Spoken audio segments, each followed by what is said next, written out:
নির্বাচনকে পাখির চোখ করে এবার বাংলায় কোমর বেঁধে নেমে পড়ল আসাদ উদ্দিন ওয়াইসির মিম।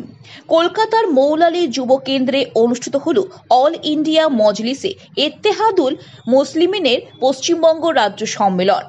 রাজ্যের বিভিন্ন জেলা থেকে কয়েকশো সমর্থক এই সম্মেলনে যোগ দেন এবং অনেকেই দলনেতা আসাদ উদ্দিন ওয়াইসির আদর্শে অনুপ্রাণিত হয়ে মিম পার্টিতে যোগদান করেন।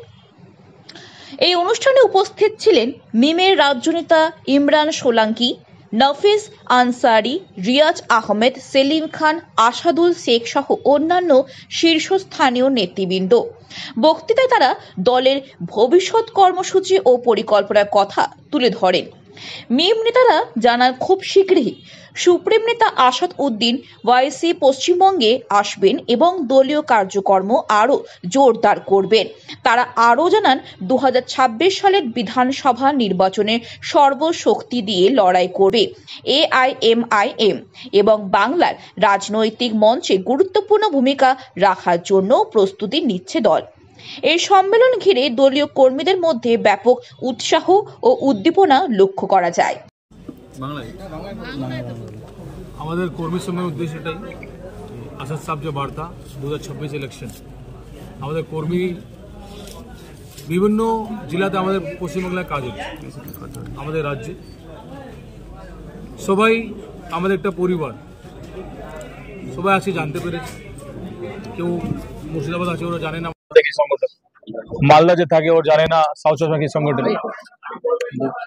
এটা উদ্দেশ্য ছিল কি আমরা শুধু একটা ডিস্ট্রিক্টে নেই, সবাই দুজন সবাই জানতে পেরেছে। আর দ্বিতীয় কথা, সব থেকে যে মেন উদ্দেশ্য আমার আছে, এটা আগামী 2026 নির্বাচন। কোন কোন জেলা থেকে কতজনকে জয়েন করালে? আজকে দেখা হলো অনেক জেলা থেকে কর্মী, সব দিকে আমাদের গোটা পশ্চিমবাংলা থেকে লোক এসছে। মালদা, মুর্শিদাবাদ, উত্তর দক্ষিণ দিনাজপুর, বর্ধমান, আসানসোল, পূর্ব বর্ধমান, পশ্চিম বর্ধমান, মিদনাপুর, হুগলি, হাওড়া জেলা, সব জায়গা থেকে এসছে। আলহামদুলিল্লাহ, আমাদের পার্টি আপনাদের মানে আজকে জয়েনিং হয়েছে সেটা কিছু নেই, এত লোক জয়েন করতে চাইছে পার্টি। আর আমাদের কাছে এখন থেকে পার্টির প্রার্থী আসছে, ইলেকশন লড়ার জন্য এসেছিল কি আমরা ইলেকশন দাদা লড়তে চাইছি বিধানসভা আগামী। বড় বড় নেতারা টিএমসি, সিপিএম, কংগ্রেস সবার আসছে।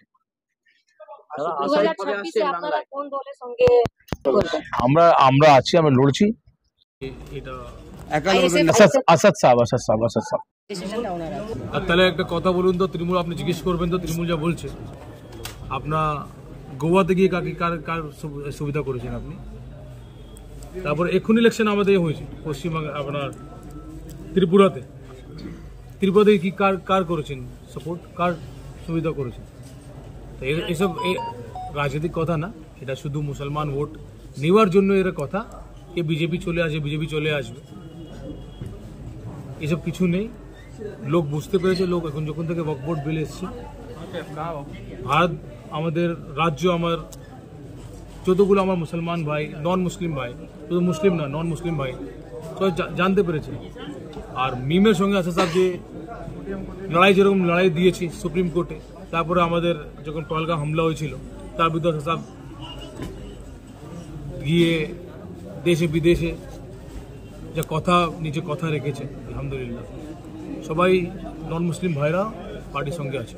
এখান থেকে কি 26 নির্বাচনে কি কথাটা দেখুন, এই কথাটা আগে আসাদ সাহেব করে আছে, যে দল গঠবন্ধন করতে চাইছে সংগঠন, আসাদ সাহেব গিয়ে কথা বলবে, যখন জানা যায় পরে কি হয়।